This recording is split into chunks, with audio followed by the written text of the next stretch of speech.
हाँ बता दूंगा, सब बता दूंगा, बहुत सारा क्वेश्चन, बाप रे मैसेज।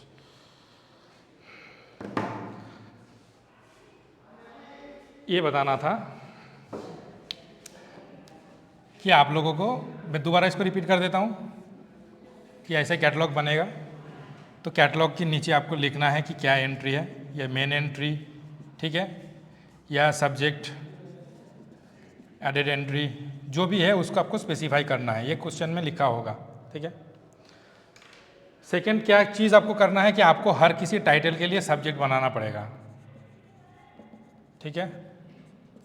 इसके लिए मार्क्स होंगे अलग, ठीक है। ये सब्जेक्ट टाइटल से देख के आपको डेसिफाई करना है कि क्या हो सकता है इसका टाइटल, ठीक है। अगर आपने मानो कि एकदम आउट ऑफ द बॉक्स कोई टाइटल दे दिया तो नंबर कटेगा ऑब्वियसली, ये एग्जाम की पर्पज़ में है। उस दिन हम लोगों ने देखा था कि continued in the next page, जब हम कार्ड खत्म हो जाता है ऐसे लिखते हैं, तो मैंने बोला था कि कैपिटल में लिखो इसको, ठीक है, इंटर नेक्स्ट कार्ड। तो अगर कोई चाहे तो इसको स्मॉल में भी लिख सकता है, ऐसे कोई हार्ड एंड फास्ट रूल नहीं है कि इसको कैपिटल में ही लिखा जाए, ठीक है ना। आप अंडरलाइन कर दो, इसको आप ऐसे भी लिख सकते हो, ठीक है ना, इन द नेक्स्ट कार्ड। अब कंटिन्यूड में हम लोगों ने बोला था कि आप ऐसे कंटिन्यूड भी लिख सकते हो और ऐसे कंटिन्यूड भी लिख सकते हो, ठीक है ना। नंबरिंग ऐसे भी दे सकते हो, नंबरिंग ऐसे भी दे सकते हो, आपके ऊपर। पता होना चाहिए कि इसका ही 1 है, इसका ही 2 है, उसका ही 3 है, ठीक है ना, ऐसे ही अंडरलाइन कर देना, ठीक है। इतना बताना था। अगर एग्जाम में ऐसा कोई क्वेश्चन आए, मानो कि मोनोग्राफ नहीं, क्या बोलते हैं उसको, नहीं, हमारे पास तो माइक्रोफॉर्म था, तो मैंने माइक्रोफॉर्म में बोला था कि कोई ऐसे ऐसे माइक्रोफॉर्म होता है, इसका कोई एक बार ये भी हो सकता है कलेक्टिव टाइटल, ठीक है ना। अगर इसका कलेक्टिव टाइटल नहीं हुआ तो आपको एक एक का कैटलॉग करना पड़ेगा, लिखना पड़ेगा, ऐसे माइक्रोफॉर्म में हमने सीखा था। अब एग्जाम में ऐसा भी आ सकता है कि कलेक्टिव टाइटल भी हो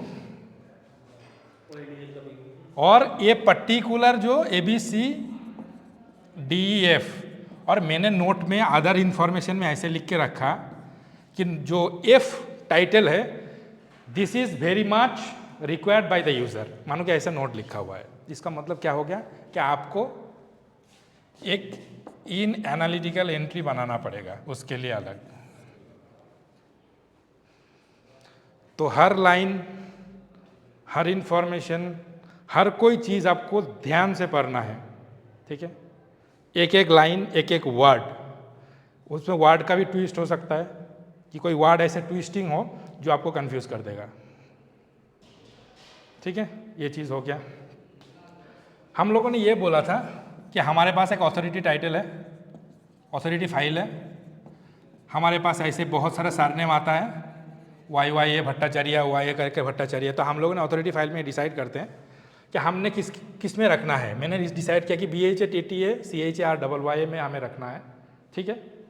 अगर ऐसे कोई चीज़ आपको दिख रहा है कि बहुत सारा सरनेम का फ्लक्चुएशन उसमें है टाइटल में, बट आपको डिसाइड करना है कि आप एक ही टाइटल को लोगे, तो आपको इसमें क्या दिखाना पड़ेगा कि कोई बंदा BHA TTA CHRYA ढूंढ रहा है, तो उसको हम गाइड करेंगे ऐसे करके, ठीक है ना। डन, ठीक। और क्या बताना था?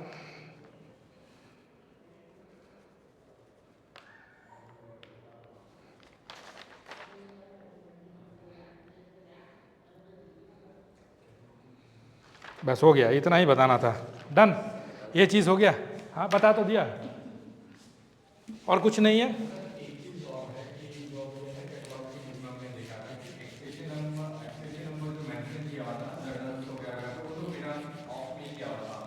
हाँ, बाकी क्वेश्चन के लिए पुराना वीडियोस देखो। एक्सेशन नंबर पे जो प्लेसिंग ऊपर नीचे किया हुआ है, हाँ, तो जर्नल्स के लिए तो वो स्पेसिफाई वही प्लेस है जो बुक्स के लिए होता है, वो उसी पोर्शन पे दिया हुआ है।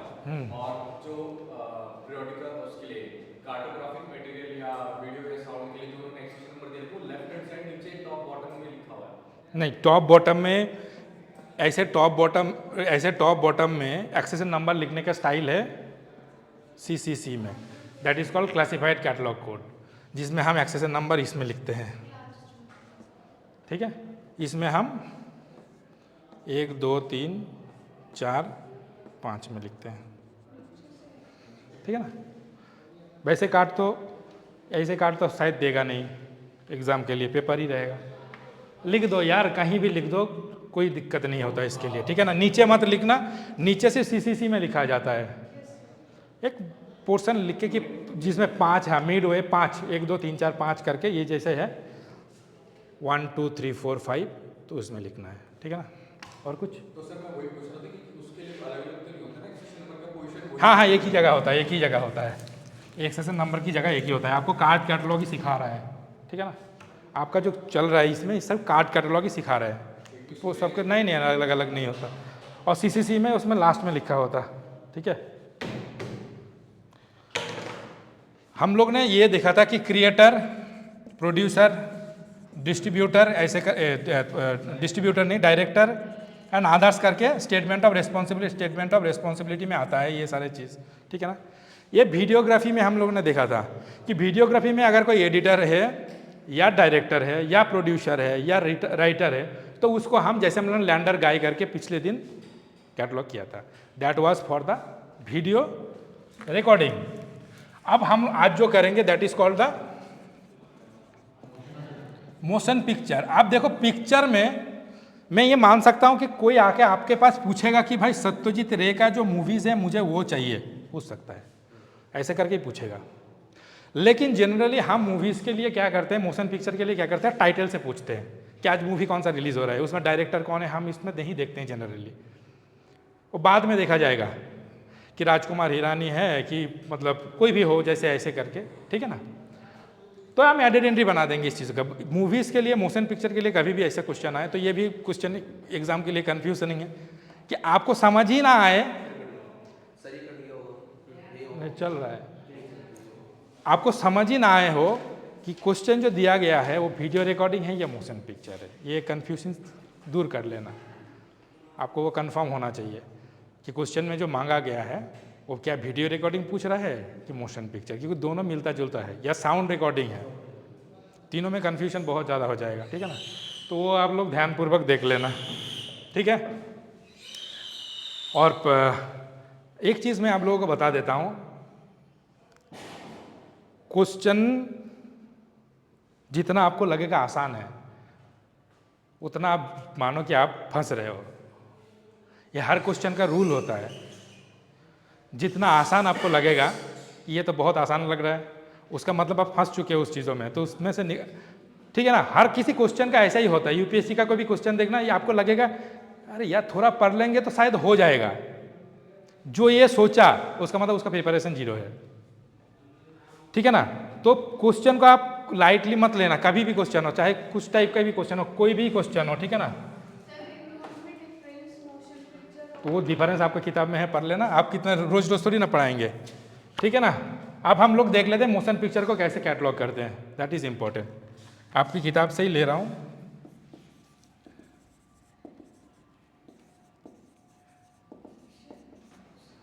ठीक है। हाँ, मिशन पॉसिबल है, ये कुछ अलग है। पोस्ट सुपर साइक्लोन, ये सुपर साइक्लोन जब उड़ीसा में हुआ था ना, तब मैं उड़ीसा में था 1999 में, और रास्ते में था, तो मुझे ज़्यादा पता है कि ये सुपर साइक्लोन होता क्या है। मैंने इसका मतलब क्रूएल चीज़ आंखों के सामने देखा हूँ, लोगों को मरते हुए एकदम आंखों के सामने। मतलब उसी टाइम रास्ते में सुपर साइक्लोन में, रास्ते में तुम फंस गए और रास्ते में खड़े हो और तुम्हारे सामने इतने बड़े बड़े पेड़ गिर रहा है। मुझे अभी में ना रोंगटे खड़ा हो जाता है मतलब याद करके। तो पोस्ट सुपर साइक्लोन ओडिशा 1999, इसमें डायरेक्टर है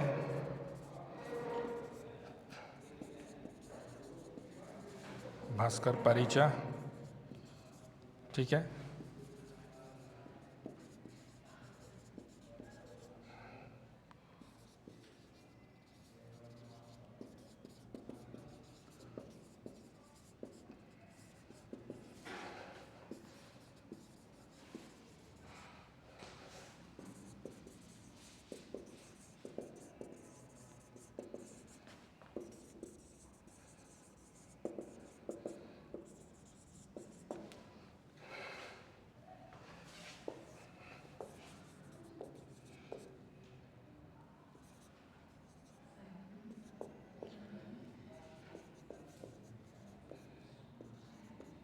अच्छा, एक चीज़ में और एक चीज़ नहीं, ये चीज़ बताना सही नहीं होगा, बाद में बताएंगे, अभी तो देख लो।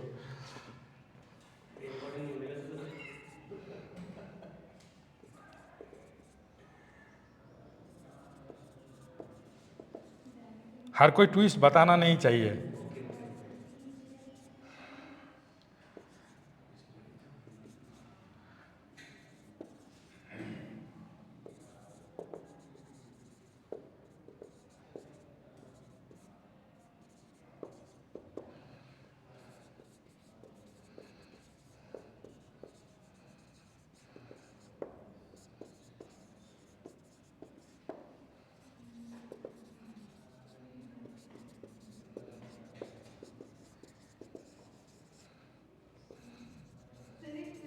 एक मैं बोल देता हूँ, लिख दूँ फिर मैं पढ़ दूंगा, ठीक है।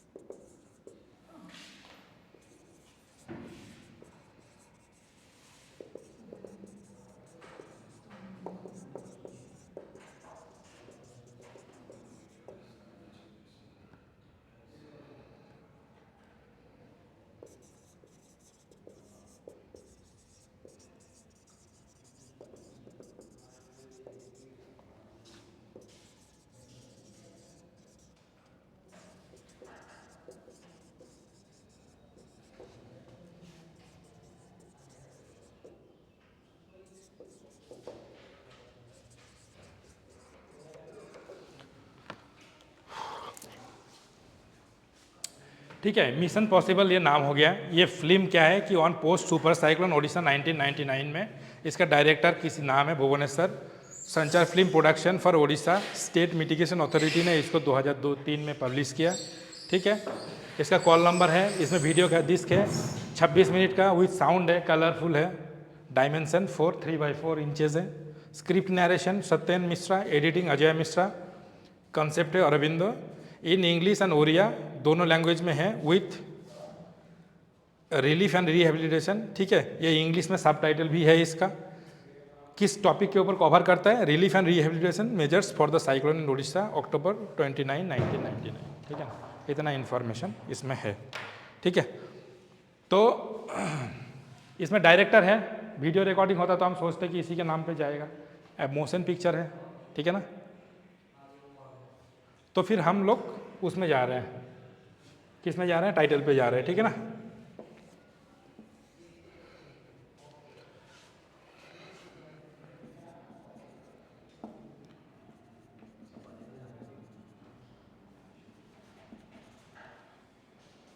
बुक नंबर कैसे देते हैं किताब का पता है ना? हाँ, तो ये ध्यान रखना एग्जाम में, ठीक है।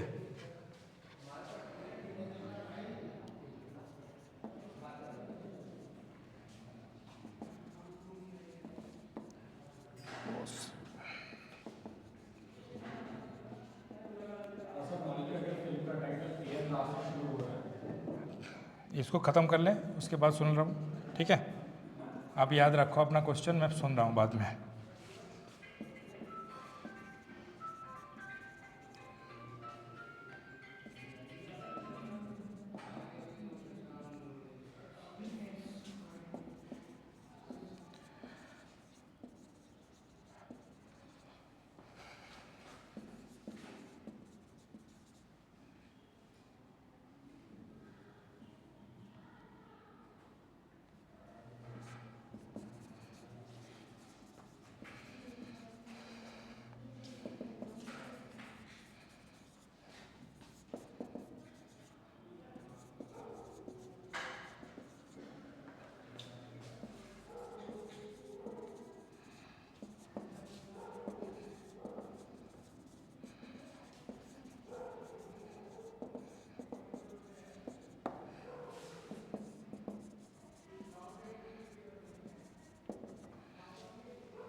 ठीक है, ये आप लोग पूरा लिख लेना, ये जो लिखा हुआ था relief and rehabilitation measures for cyclone in किसके लिए होता है, ठीक है ना, ये नोट पोर्शन पे जाएगा, पूरा जाएगा relief and rehabilitation measures for the cyclone in Odisha October 29, 1999। तो मैंने लिखा नहीं, आप पूरा लिख लेना, ये नोट सेक्शन। ये वाला relief and rehabilitation REHABILITATION measures for the cyclone. इसको इतना लिखने की जरूरत नहीं है, डॉट डॉट लिख दो कि नोट सेक्शन ऐसा दिखेगा तो ऐसे लिखना है, पर्टिकुलर वो वर्ड थोड़ी ना इंपॉर्टेंट है, ऐसे लिखा रहेगा तो इसका मतलब। अब मैं इसको अगर लिखता कि intended audience from class 2 to class 4, मानो कि ऐसे लिखा, इस पर्टिकुलर मूवी के लिए कौन सा ऑडियंस इंपॉर्टेंट। मैंने उस दिन बोला था मूवी के लिए, एक बार वीडियो रिकॉर्डिंग के लिए बोला था कि पेरेंटल गाइडेंस में कोई मूवी लिखते हो या फिर उस मूवी में एडल्ट कंटेंट है आप लिख रहे हो, ये इस मूवी बच्चों के लिए नहीं है। जैसे हम स्टैट्यूटरी वार्निंग देते हैं कि smoking is injurious to health, like this way, तो आपको ये नोट सेक्शन ऐसा होगा, अगर इंटेंडेड ऑडियंस भी लिखा है तो आपको वो चीज़ लिखना है, तो ऐसे होगा ये चीज़। यहाँ देखिए जो ये भी नोट सेक्शन में चला जा रहा है, जो भी नरेशन में है, स्क्रिप्ट में है, कॉन्सेप्ट में है, इंग्लिश में सबटाइटल है, उड़िया है विथ इंग्लिश सबटाइटल है, वहाँ लिखा हुआ है कि देखो दोनों लैंग्वेज में है, कहाँ है, English and Odia with English subtitle, ठीक है, ये इंग्लिश सबटाइटल नीचे लिखा हुआ है, इंग्लिश एंड उड़िया ऊपर लाइन में लिखा हुआ है, तो आपको दोनों लाइन को मिला के लिखना है, डबल डबल मत लिख देना, ठीक है ना। ये हो गया इनमें फटाफट करना है आज।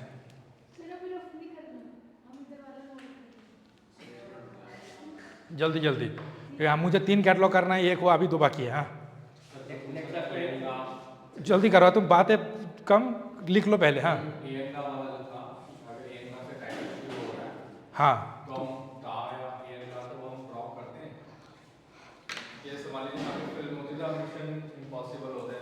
देखो कैटलॉग में तो ये चीज़ आपको देखना पड़ेगा कि if the article is an integral part of the title is और नॉट।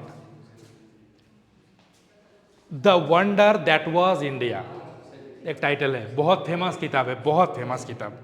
इसमें दान नहीं कटेगा, इसमें रहेगा एन इंडियन आई एम, इसमें एन कटेगा नहीं।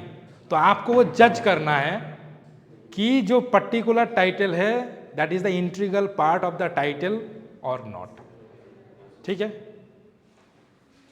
ये आपको देखना है। द मिशन इम्पॉसिबल अगर लिखा होता तो आपको जज करना है कि द मिशन इम्पॉसिबल लिखूंगा कि मिशन इम्पॉसिबल लिखूंगा, ये आपको जज करना है। एग्जाम में हो चाहे आप लाइब्रेरी में हो, वो आपको जज करना है, ठीक है। ध्यानपूर्वक और एक चीज़ बता दूं, ये बहुत फेमस नाम है, दिल्ली यूनिवर्सिटी में एक टीचर थे, इसका बहुत सारा किताब है, इसको रेंडरिंग मत कर देना, कुमार कॉमा कृष्ण नहीं होता, Kumar is not a surname. Singh तो चलो किसी किसी का होता है, कुमार सरनेम नहीं होता, वो तो वैसे ही लगा देते हैं ना। कुमार सानू गाना गाते हैं, उसका ओरिजिनल नाम क्या है? केदारनाथ भट्टाचार्य, सारे भट्टाचार्य है तो ठीक है ना, तो वो तो लगा लिया ना कुमार करके। तो कुमार ऐसे अगर नाम दिखोगे इंडियन में, इंडिक नेम में, मुस्लिम नेम का रेंडरिंग नहीं होता। इंडिक नेम, ठीक है, इंडिक नेम में मुस्लिम नेम का नहीं, इंडिक क्यों बोल रहा हूँ, मुस्लिम नेम तो बाहर का देश का भी हो सकता है ना, तो उसमें आप रेंडरिंग नहीं करोगे, ठीक है ना। जैसे हो गया कि नहीं है शेख मुजीबुर रहमान बांग्लादेश का प्राइम मिनिस्टर, ठीक है ना, तो उसको आप रहमान शेख मुजीबर करके नहीं करोगे, ठीक है ना, शेख मुजीबुर रहमान ही होगा। मुस्लिम नेम के लिए होता है, और इंडिक नेम में ऐसे के लिए आप रेंडरिंग नहीं करोगे। अगर ऐसा आया तो भाई जल्दी जल्दी जल्दी हो गया ना। इधर इधर कर देता हूँ, इधर ये वाला, ये तो चल रहा है कंटिन्यू चल रहा है कि नरेशन इसका, एडिटिंग इसका, कॉन्सेप्ट इसका, हाँ नोट पार्ट है, ठीक है ना, ज़्यादा कठिन नहीं है। इसका मतलब हो गया साउंड है, इसका मतलब कलर है, ये इंचेस हो गया, ये कितना है, ठीक है डन।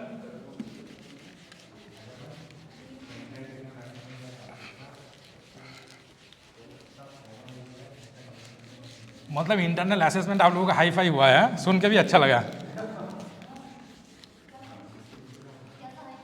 इंटरनल असेसमेंट का एग्ज़ाम अच्छा गया ना, मतलब 30 में 30 मिलेगा सबको, 25 तो मिलेगा, मिल जाएगा ना। क्वेश्चन भी इतना आसान था। हाँ, कौन क्या किया था? व्हाट इज अ नॉन, ये क्या किया था? ये क्वेश्चन नहीं था एक? हाँ, इसमें एक ऑप्शन था डायरी, जर्नल और क्या कहते हैं बुक भी था। क्या होगा आंसर क्या था? ये मेरा जानबूझ के गलत हो गया, मैंने बहुत नॉट था सर, मेरे नॉट था। मेरे मेरे टाइम पे जो कैटलॉगिंग करते थे हम लोग, तो मुझे पता था कि टीचर कहाँ ट्विस्ट करने वाला है, ठीक है, और मैं पकड़ लेता था। हर किसी का कितना भी तुम ट्विस्ट कर दो, मुझे मैं पकड़ लेता था, ठीक है। मेरे पास वो करते करते मतलब इतना हैबिचुएटेड में हो गया था कि तुम कितना भी ट्विस्ट कर लो, मेरे तो मतलब 100% ठीक हो जाएगा। और मैं एग्ज़ाम से पहले बाकी स्टूडेंट को बोल रहा हूँ कि मुझे लगता है ना इस साल ये क्वेश्चन आने वाला है, और तुम सबको मैं पहले से ही अवेयर कर देता हूँ कि सर ऐसे ट्विस्ट करेंगे ही करेंगे। और एग्ज़ाम में जब हम गए बैठने के लिए तो देखा कि सच में ऐसे क्वेश्चन आया था, ऐसे ही ट्विस्ट किया था, और सब लोगों ने ठीक करके आया, मैं गलत कर दिया था। बाकी करते करते ना उस जगह में आके मैं भूल गया, मेरा दिमाग ही भूल गया। ओवर कॉन्फिडेंस डुबो देगा तुमको एकदम। जो ज़्यादा आसान दिखता है, व्हाट इज एनबीएन, उसमें देखना कि 30 लोग गलत कर दिया। क्वेश्चन तो नॉट जो भी था बुक और मैन्युस्क्रिप्ट्स और ठीक है, ये हमारा एक ख़त्म हो गया, ये हमारा ख़त्म हो गया। अब देखो हमारे पास थियोरिटिकल कुछ चीज़ है जो मैं सोच रहा हूँ कि अगले दिन करूँगा, क्योंकि ये ख़त्म नहीं होगा। फिर हमारे पास जो लास्ट बचा है, ठीक है, आज हो जाएगा तो ये ख़त्म। हमारे पास जो लास्ट बचा है वो है इलेक्ट्रॉनिक रिसोर्सेज में दो चीज़ है। एक तो है कि देखो हमारे पास क्या होता है कि हम www या तो वर्ल्ड वाइड वेब से किसी चीज़ को एक्सेस करते हैं, जिसका URL हमारे पास ऐसे होता है, हाइपरटेक्स्ट ट्रांसफर प्रोटोकॉल, ठीक है ना। और कुछ चीज़ हमारे पास क्या होता है, ये भी इलेक्ट्रॉनिक रिसोर्स है, ठीक है ना। तो हम उस दो चीज़ को अभी देख लेता हूँ, वही है ना मेरे पास। हाँ, तो एक डायरेक्ट एक्सेस हो गया। बाप रे, दो, मैं तो सोचा था 3 है 4 है, तो इतना आज होगा नहीं, पता नहीं। तो देखो हमारे पास दो चीज़ है, हो गया, ठीक है, दो चीज़ हो गया। जिसके बाद हमारे पास एक आएगा डायरेक्ट एक्सेस, ठीक है, एक जिसका नाम है पहले है डायरेक्ट एक्सेस, ठीक है। डायरेक्ट एक्सेस मतलब क्या होगा उसमें हमारे पास, हाँ मतलब हमारे पास नहीं वेबसाइट वाला डायरेक्ट एक्सेस मतलब CD हो गया, DVD हो गया, पेन ड्राइव हो गया, डायरेक्ट एक्सेस है जिसके हमारे पास, जिसमें हम www तक नहीं जा रहे। दो चीज़ है ना उसमें, ठीक है। तो इसको हम देख लेते हैं कि क्या है।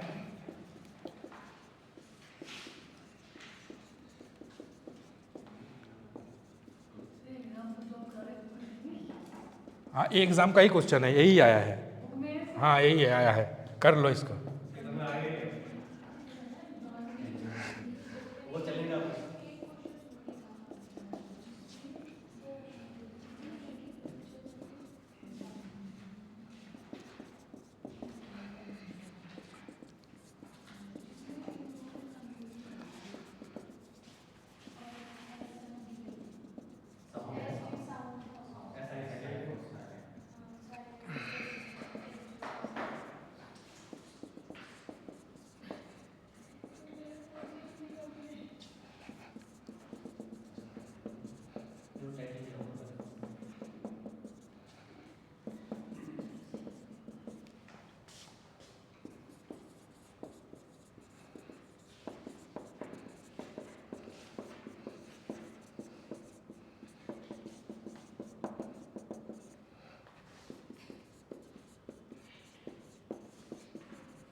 ठीक है ना।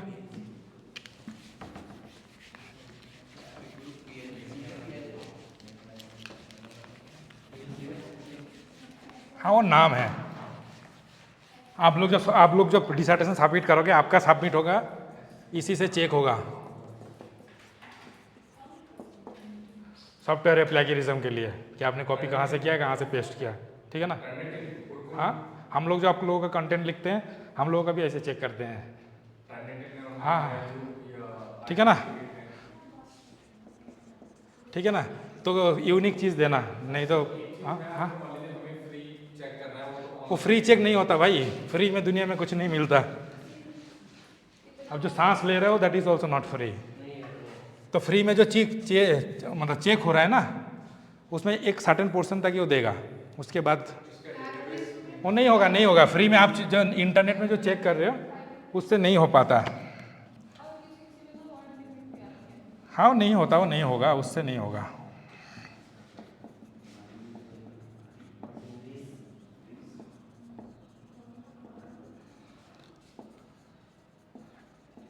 मुझे ना 2 क्लास चाहिए था आज, मैंने बोला था, लेकिन जो मेरे बाद के जो टीचर हैं वो बोल रहे थे कि हाँ नहीं नहीं वो नहीं है, उन सर का ख़त्म नहीं हो। सर बोल रहे कि मुझे 5 क्लास और चाहिए। मैं तो सोच रहा था कि आज ख़त्म कर दूं, फिर अगले दिन नहीं आऊं, फिर ऐसा हो नहीं पाया।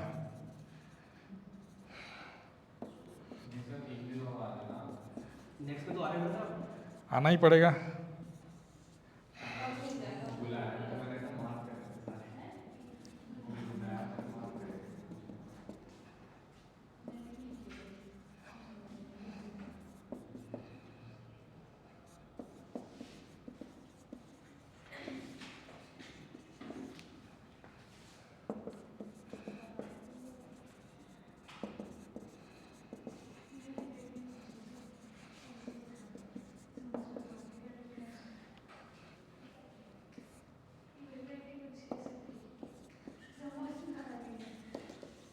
आज जल्दी है ना, इतना समझ लो काफ़ी है, ज़्यादा समझ के करोगे क्या।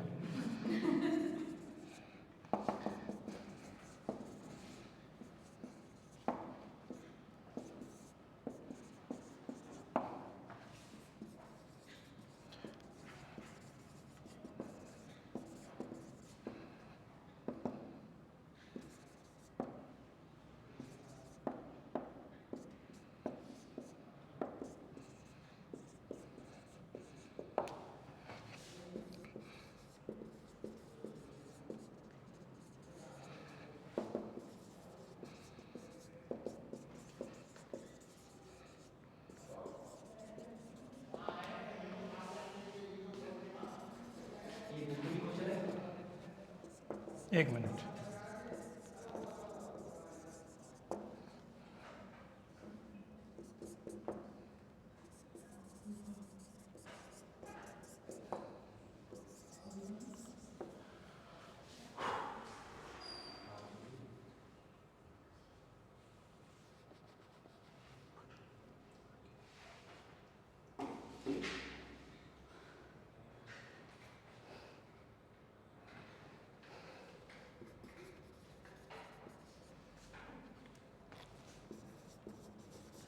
हाँ बोलो, क्या पूछ रहे, कहाँ क्या नहीं समझ आ रहे, बताओ कौन सा वर्ड में। प्रोड्यूस बाय एपिक, तो एपिक का ई कैपिटल है। कहाँ है? मेरा एंट्री में आप जैसे लिख रहे हैं produce by, design and produce by epic group. हाँ हाँ प्रोड्यूसर का पी कैपिटल ही आएगा। और एपिक का ई भी इसने आपको एपिक का उसका नाम है ना, प्रॉपर नाउन हो गया ना। हाँ प्रॉपर नाउन को तो इंग्लिश का रूल हो गया। हाँ वो तो इंग्लिश वाला रूल हो गया। ठीक है, एक इलेक्ट्रॉनिक रिसोर्स हो जाएगा जो कि जिसको हम कहते हैं डायरेक्ट एक्सेस, और हम एक और देखेंगे जिसको हम बोलते हैं रिमोट एक्सेस। क्या? हाँ हाँ ठीक है, हो गया। कहाँ पे बताओ? 95 वो विंडोज़ 95/98। अगर ऐसे इन्फॉर्मेशन इसमें लिखना मैंने शायद भूल गया। अगर कौन सी इन्फॉर्मेशन के लिए वो कंपैटिबल है कि 2007 में नहीं चल, यहाँ नहीं लिखा है तो कोई बात नहीं, वो लिखने की ज़रूरत नहीं है, अगर वहाँ लिख लो। ऐसा कोई इन्फॉर्मेशन होगा नहीं उसमें, मतलब यहाँ नहीं होगा जो आपको वहाँ प्रोवाइड करना पड़ेगा। यहाँ नहीं है मतलब आपको देने की ज़रूरत नहीं है, ठीक है ना। Electronic data and program. कितना स्लो लिख रहे हो भाई। सर आपको अगर मुझे तो लगता था कुछ एग्ज़ाम में 70 नंबर के लिए 7 कैटलॉग देना चाहिए था। हाँ 7 देना चाहिए था, तब जाके स्पीड किसको पता है ना, पता होना चाहिए था कि कितना स्पीड होना चाहिए एग्ज़ाम के लिए। हाँ नहीं उतना नहीं होता, लेकिन देखो होता है, ऐसा नहीं है कि नहीं होता कहीं पे भी।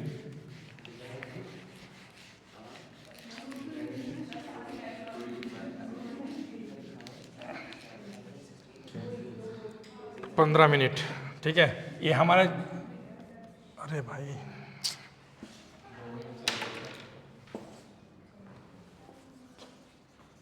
ये हो गया रिमोट एक्सेस, ठीक है ना, डन।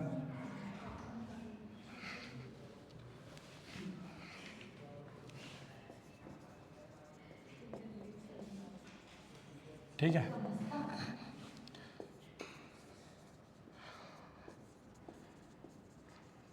ये थोड़ा सा टफ है।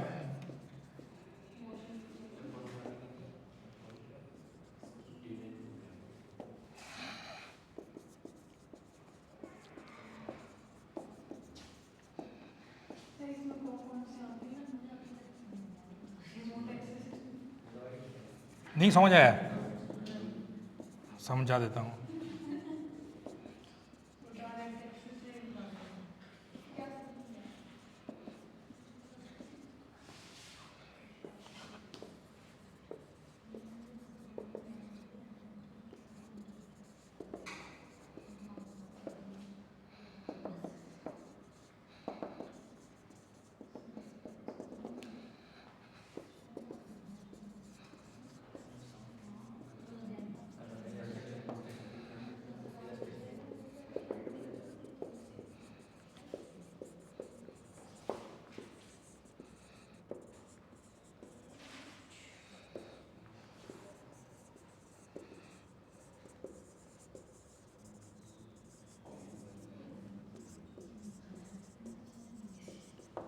हो गया इधर, जल्दी जल्दी, टाइम नहीं है, 15 मिनट बचा है। ऐसे कैसे क्लास होगा। सीनियर प्रोग्राम हाँ हाँ क्या, अरे तो वही है ना कि कंटेंट, ये यही थोड़ी ना है कि कंटेंट दो तो आपको कॉमा स्पेस सर ने और बोला जो क्लास में पढ़ा है वही आएगा। सर ये बहुत सीरियस है अभी वही आएगा वही आएगा क्लास में। रिमोट एक्सेस, ठीक है, इसका मतलब रिमोटली आप एक्सेस कर रहे हो। रिमोट एक्सेस मतलब आपके हाथ में रिमोट है, टीवी चला दिया तो दूर से कर रहे हो, और अगर आपके हाथ में मोबाइल है उसको कंट्रोल कर रहे हो। तो रिमोट में मतलब जो आप देखो कहाँ से देख रहे हो, HTTP SOL का वेबसाइट खोला आपने, यूट्यूब खोला, और यहाँ के जो वीडियो कंटेंट है जो आज की क्लास है वो आप घर में जाके बैठ रहे हो, तो आपके हाथ में नहीं लग रहा है ना, वो रिमोटली एक्सेस कर रहे हो ना। SOL की जो सर्वर है उस सर्वर में जाके ये स्टोर हो जाता है, उसके बाद आप जाके उसमें यूट्यूब में लॉगिन करके उस चीज़ को देख रहे हो, तो ये रिमोटली एक्सेस है, ठीक है ना। और CD DVD आपके हाथ में जो था वो लोकल एक्सेस हो गया, ठीक है। आप डायरेक्ट एक्सेस जिसको हम बोल रहे हैं कि आपके हाथ में, हाँ देखो ये एनसाइक्लोपीडिया, आप उसमें लिख देना हाइफन लगा के जो भी एनसाइक्लोपीडिया है, एक ये तो जस्ट आपको समझाने के लिए कि इसका एक सब्जेक्ट हो गया। और अब क्या है, इसके लिए सीनियर प्रोड्यूसर जो है वो इम्पोर्टेंट है हमारे लिए, तो हमने उसका एक एडेड एंट्री बनाया, और उसके बाद प्रोग्राम डिज़ाइन जो किया वो भी हमारे लिए इम्पोर्टेंट है, तो उसके लिए भी हम लोगों ने एक एडेड एंट्री बनाया। आप सिर्फ कॉन्सेप्ट को समझ लो, वही चीज़ नहीं आ रहा है। हाँ रीज लिखा है, रीज, ये जो नाम है इसका मार्टिन रीज, तो रीज कॉमा मार्टिन होगा। आप इतना दिन से क्लास कर रहे हो तो थोड़ा तो समझ ही जाओगे ना कि PCM मत, अगर आप इतने दिन से क्लास कर रहे हो मतलब मेडिकल का, तो PCM का मतलब पैरासीटामॉल, इतना तो समझ ही जाओगे। तो उतना अगर रीज लिख दिया तो आपको समझ जाना चाहिए था कि भाई उसका सरनेम रीज है तो रीज मार्टिन होगा, इतना तो आपको कैच करना पड़ेगा। मास्टर डिग्री का स्टूडेंट हो, B.Lic का थोड़ी ना हो, ठीक है। डन,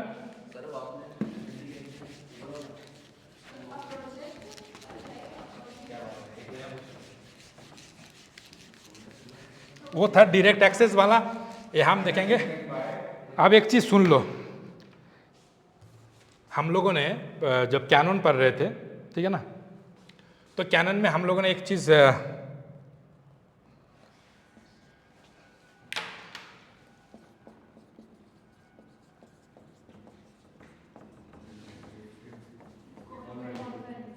ठीक है, ये देखा था। इसके एग्जाम्पल कोई बताएगा मुझे? कोई एग्जाम्पल एक?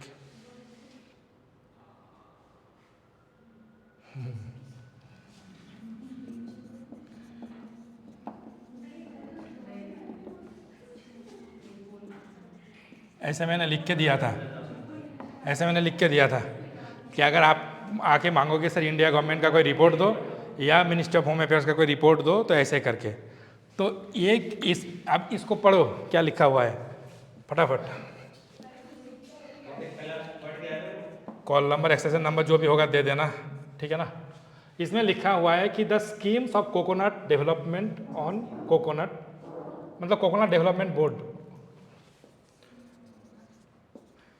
Developed by technology mission on coconut development board, ठीक है। फिर किसने किया? कोकोनट डेवलपमेंट बोर्ड कोची, ये वगैरह सारे लिखा हुआ है। अब लास्ट में ये बोल रहा है कि the file is based on the technology mission on coconut, a project undertaken by coconut development board government of India. कहीं देखो गवर्नमेंट ऑफ इंडिया की नाम नहीं लिखा था, लेकिन नोट में एक छोटा जगह करके आपको छोड़ दिया। तो आपको क्या करना है इसमें?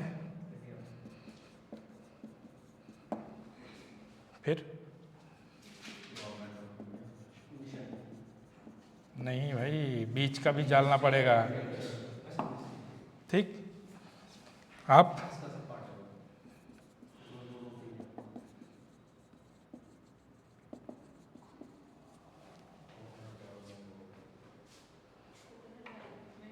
ठीक, C, D और B टाइटल केस में आएगा।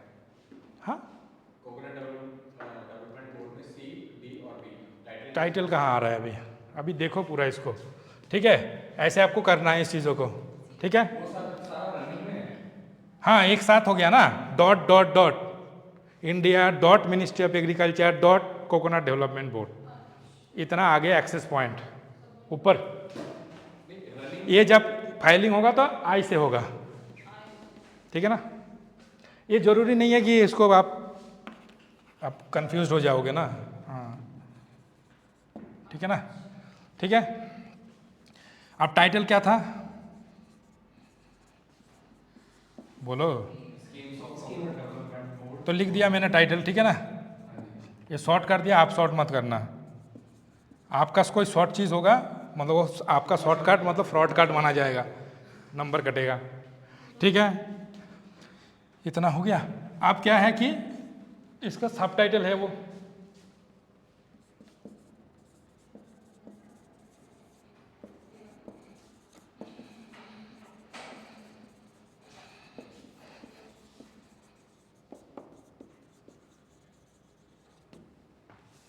सबसे इम्पोर्टेंट चीज़ है बहुत ही तेजी के साथ, क्या बहुत ज़्यादा तेजी के साथ यहाँ पे इसमें वक्त देने की जरूरत है।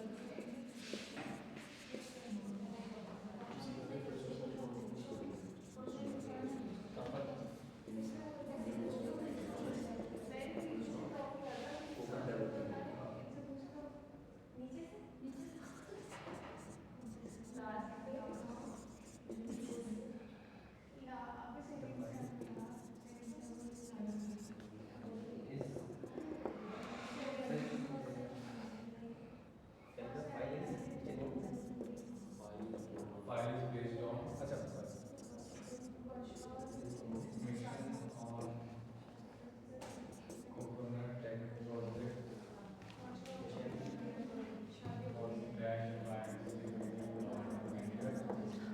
हो गया, हो गया, हो गया, बातें हो गया। इधर सुन लो, ठीक है, आप जो पूछ रहे थे टाइटल किस में होगा, देखो हमने लिखा है कि टाइटल का क्या एडिट एंट्री बनेगा, तो टाइटल क्या है?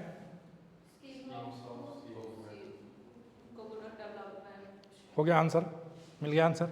अब बताओ कोची कहाँ है इंडिया, ये अगर आप लोग कोई दे भी सकते हो ना भी दे सकते हो, जो दोगे उसका नंबर हाईएस्ट होगा, ये ऑब्वियस बात है। अगर आप अपने इंटेलेक्चुअल ज़्यादा लगाओगे उसमें कि कैसे देना है इस चीज़ों को, कोई भी स्टेट ऐसा हमें अरे स्टेट की बात नहीं कर रहा हूँ, कोई भी चीज़ होगा, अगर आप कोई इनोवेशन दिखाओगे कैटलॉग के अंदर, जो हो सकता है मेरे भी अंदर भी नहीं था वो चीज़, मैंने देखा रहा ये तो नया इनोवेशन है, आपने कुछ चीज़ों को ज़्यादा, ऐसे नहीं कि एएसआर के बाहर जाके कुछ काम कर लोगे तो फिर तो काट दिया जाएगा, लेकिन हो सकता है कि मैंने जब उस चीज़ों को देखा या सीखा तो मेरे अंदर हो सकता है कि अच्छा इस चीज़ को तो ऐसे भी लिखा जा सकता था। सेकंड लेवल मतलब उस तरह से सेकेंड लेवल हो थर्ड लेवल हो, आपका सारे थर्ड लेवल ही है, सेकेंड लेवल का कोई ऑप्शन नहीं रहा आपके लिए, ठीक है ना। आपको थर्ड लेवल में सारे डिटेल में लिखना है, जो भी छूटेगा उसमें नंबर कटेगा, ठीक है ना। जैसे केक कटेगा सब में बटेगा, इसमें जो छूटेगा उसका नंबर कटेगा। तो फिर ऐसे आपको करना है। कोची कहाँ है, रीडर को समझाने के लिए आपने बता दिया कि इंडिया के अंदर है, तो देखो ये बाहर से लिया गया इन्फॉर्मेशन तो स्क्वायर ब्रैकेट के अंदर डाल दिया। ये चीज़ याद रखना, बार बार बोर्ड लिखने की जरूरत नहीं है। द बोर्ड मतलब ऊपर जो हमने बोर्ड लिखा उसी को इसमें रेफर करता है, द एसोसिएशन ऐसे करके हम छोड़ देंगे। अगर ऊपर हम लिख रहे हैं कि अमेरिकन लाइब्रेरी एसोसिएशन है, इंडियन लाइब्रेरी एसोसिएशन का हेडिंग है, तो नीचे यहाँ कोलन लगा के पब्लिशर कौन है, द एसोसिएशन। अगर दिल्ली यूनिवर्सिटी का होता तो नीचे क्या लिखते हैं, द यूनिवर्सिटी, ठीक है ना। अवेलेबल कहाँ है, HTTP जो भी होगा ब्रैकेट में लिख देना, कहाँ कौन से डेट में व्यू किया, यहाँ लिखा हुआ है कि कौन से डेट में व्यू किया। इसको ख़त्म कर ले पहले, उसके बाद जो नोट सेक्शन में है कि वेबसाइट जो बेस्ड ऑन ये पर्टिकुलर टेक्नोलॉजी मिशन है उसका आप बता दिया। उसके बाद एक सब्जेक्ट हेडिंग आपने बना दिया और आपने एक टाइटल का एडिट एंट्री बना दिया। बस आप बताओ, पूछो। जो हम अपने तरफ से नॉलेज वो इंफॉर्मेशन ऐड करते हैं वो ब्रैकेट में, नहीं, outside of the title page, जो इस पेज जो नहीं है वो इन्फॉर्मेशन अगर आप बाहर से दे रहे हो तो फिर उसको आप ब्रैकेट में या स्क्वायर ब्रैकेट में डालोगे। स्क्वायर ब्रैकेट में ही डालते हैं एक्चुअली। अच्छा सर एक चीज है इसमें ACR में पैरेंथेसिस है, पैरेंथेसिस को ब्रैकेट के उन्होंने पैरेंथेसिस बोला है। वैसे अगर देखा जाए तो जो कोडिंग में यूज करते हैं, नहीं, एक तो इसको कहते हैं पैरेंथेसिस, इसको कहते हैं स्क्वायर ब्रैकेट, और ये है प्लस। जो नॉन बुक मटेरियल के लिए हम तीनों ही इस्तेमाल करेंगे, पहले से ही बोला। प्लस हो गया अकम्पेनिंग मटेरियल के लिए, ठीक है ना। ये हम जनरली यूज़ करते हैं GMD के लिए, जनरल मटेरियल डेजिग्नेशन के लिए, या आउटसाइड ऑफ द इंफॉर्मेशन। ये हम उस चीज़ के लिए लिखते हैं जैसे व्यूड, जो हमें इंपॉर्टेंट लगता है लेकिन उसमें नोट सेक्शन में जब चला जाता है उसके लिए। हो गया। कॉल नंबर आप जो अगर प्रोवाइड होगा तो प्रोवाइड करेंगे, नहीं होगा तो नहीं करेंगे, वो तो मैंने ऐसे लिख दिया। बाकी समझ गए, सिलेबस खत्म, डन। आपके सिलेबस में और कुछ रहा नहीं, ठीक है। आप बोल नहीं सकते कि ये क्वेश्चन आया था एग्जाम में सर आपने पढ़ाया नहीं। मेरा लाइबिलिटीज खत्म।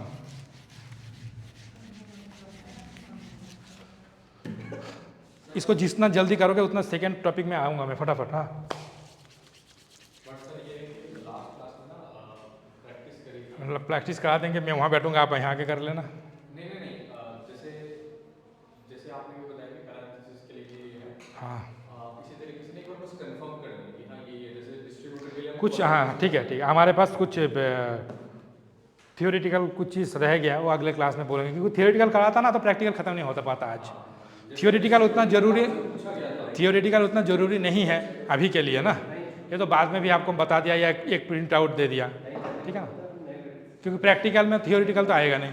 जैसे सर अभी इसमें क्वेश्चन में पूछा था कि डिस्ट्रीब्यूटर के लिए क्या था, हम कॉलम यूज करते हैं डिस्ट्रीब्यूटर के लिए। अच्छा, पूछा था ऐसे क्वेश्चन में। जी सर ये क्वेश्चन था इसमें बहुत कंफ्यूजन हुई थी। उसमें एक क्वेश्चन और था, वो शायद मेरे को गलत वो लगा था। लेकिन फिर हमने कॉलम लगा दिया, कॉलोनी तो होगा, क्या था। कॉलम डैश बहुत सोचने के बाद। तो ये तो नॉर्मल से क्वेश्चन हो गया ना। एक है sir dimension of disc for electronic resources is described. ऐसा ही तो होता है, ऐसा ही होता है ना। प्लेस ऑफ पब्लिकेशन, पब्लिशर, उसके बाद ईयर ऑफ पब्लिकेशन। तो प्रीसीडिंग पंक्चुएशन कहाँ है, क्या है, ये तो यहाँ कोलोन है, इसका प्रीसीडिंग पंक्चुएशन। हाँ, इसका पहले कॉमा है, जो भी है, तो नॉर्मल सी बात है। इतना करते करते तो लोग तो थक जाते हैं। हाँ, जो क्वेश्चन था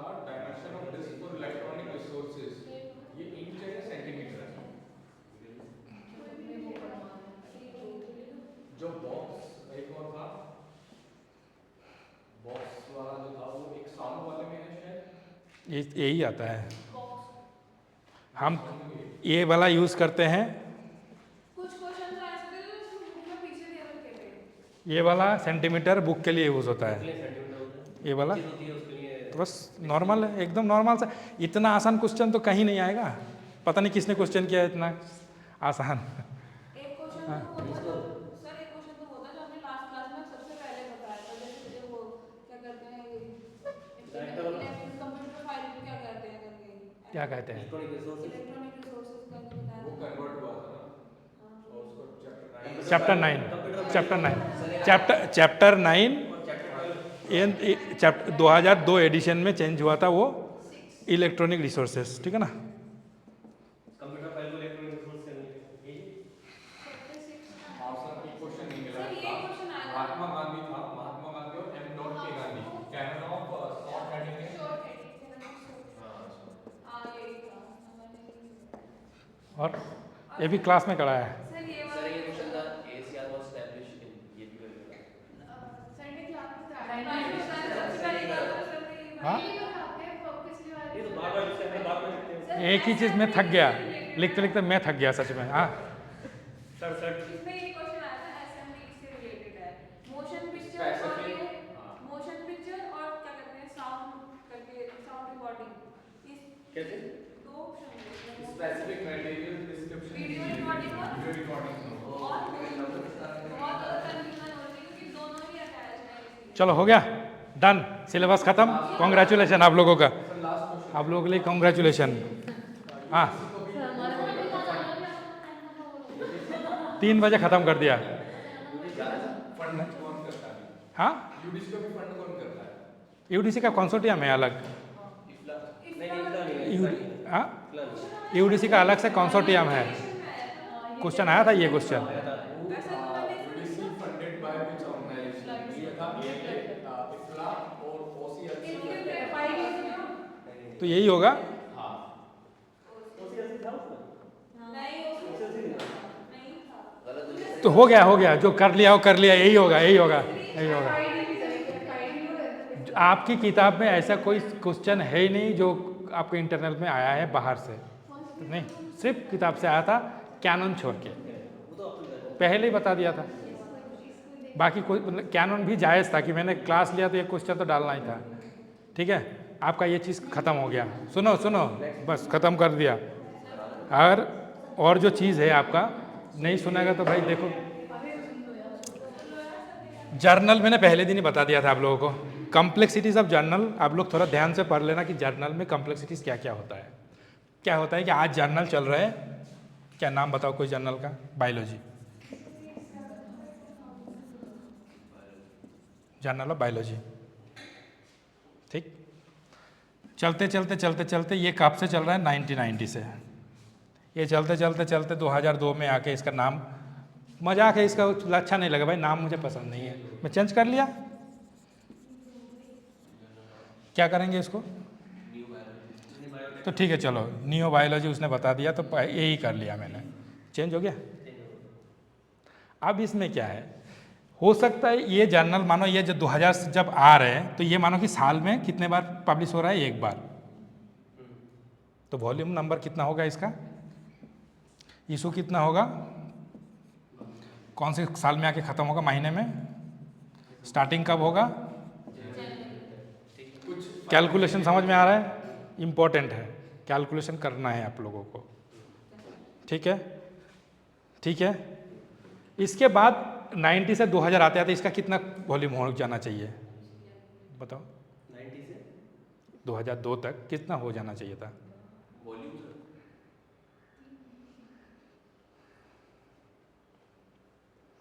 12 वॉल्यूम, 12 वॉल्यूम हुआ? ठीक है, कैलकुलेशन एकदम क्रिस्टल क्लियर। अब मानो इसका मन हो रहा है कि मैं ना वॉल्यूम 13 से करूंगा नहीं स्टार्ट, मेरा मर्जी, मैं वॉल्यूम 1 से स्टार्ट करूंगा।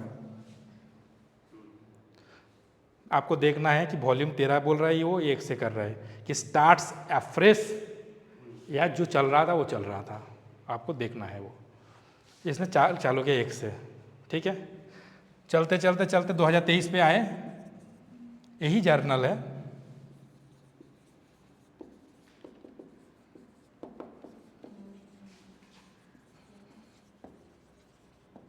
उसका मर्जी, उसके साथ वो मार्ज हो गया। अब ये जर्नल चल रहा है और ये चलता है बाई मंथली। हिसाब करना बैठ के एग्जाम में। कंफ्यूजन हो गया ना स्टार्ट? हो गया ना स्टार्ट? अब इसके हिसाब कर लेना, वॉल्यूम 1 कब से स्टार्ट हो रहा है। और ये बोल रहा है कि आपका जो ये जर्नल है ना, इसी में मैं मार्ज हुआ। मानो कि वॉल्यूम 23 में मार्ज हुआ, लेकिन आपको लिखना पड़ेगा वॉल्यूम 1। तो बैठ के हिसाब करना है। कंप्यूटर अलाउड नहीं है, मतलब लैपटॉप, ये मोबाइल अलाउड नहीं है। हो गया। अब ये चलते चलते सही चल रहा था भाई, जर्नल ऑफ फिजिक्स चल रहा है, लाइब्रेरी उसको ले भी रहा है। 2000 मानो कि हम लोग 2030 में अभी है, क्योंकि मैंने 2023 का एग्जाम्पल डाल दिया यहाँ। 2030 में आके DU बोल रहा है कि मुझे ये जर्नल लेना ही नहीं है, ठीक है।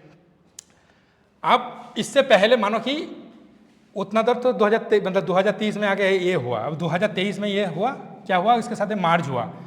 2025 में उसका मन हुआ कि नहीं, मुझे किसी के साथ मार्ज नहीं होना,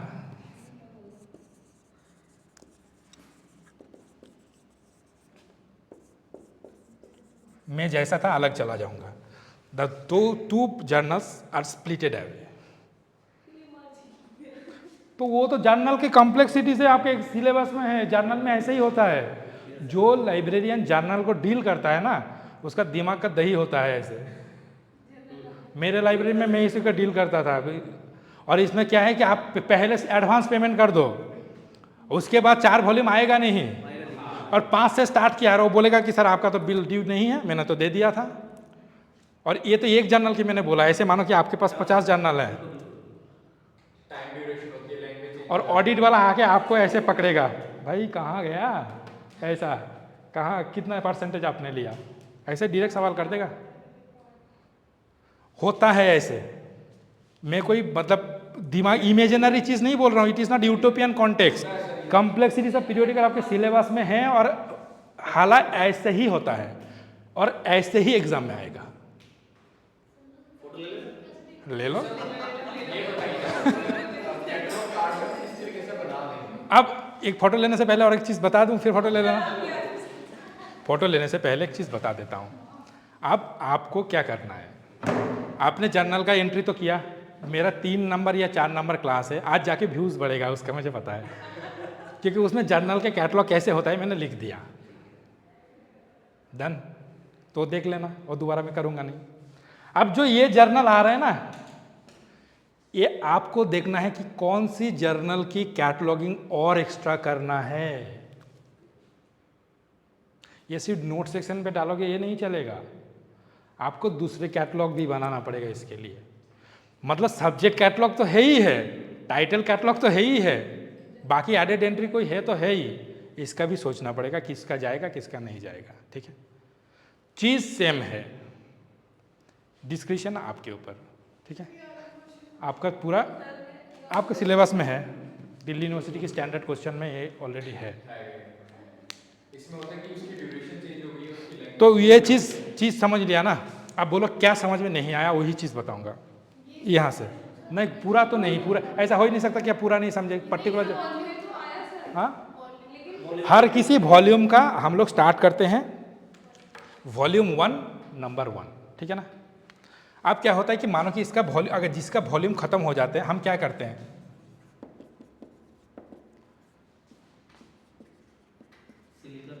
ठीक है ना, फिर हम लोग ऐसा करके छोड़ते हैं।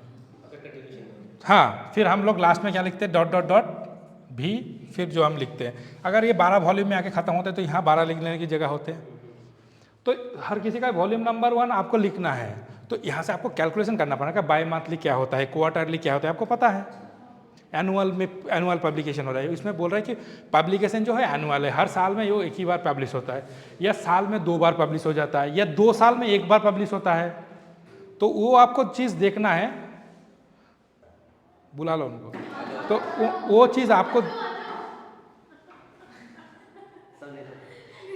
वो चीज़ आपको देखना है कि आपको कैलकुलेशन करना है कि कहाँ से वो स्टार्ट हुआ है, ठीक है, ये चीज़ है। और हालांकि ये चीज़ BLIS का है, तब भी मैंने आपको समझा दिया। और देख लेना कैटलॉग कैसे होता है उनका, उसमें फ्रीक्वेंसी लिखते हैं क्वार्टरली या वहाँ। ये आपने बिलीव वाले में दिया है। हाँ, बिलीव का भी नहीं, मैंने कैटलॉग करके भी बताया। मेरा 3 नंबर क्लास या 4 नंबर क्लास में शायद होगा ये, जब मैंने कैनन ख़त्म कर दिया था, तो पहले मैंने जर्नल की कैटलॉगिंग से स्टार्ट किया था। तो वो देख लेना जर्नल की कैटलॉगिंग कैसे होते हैं, ठीक है ना। सिलेबस पूरा ख़त्म, जितना मुझे बताना था मैंने आज ही बता दिया, ठीक है।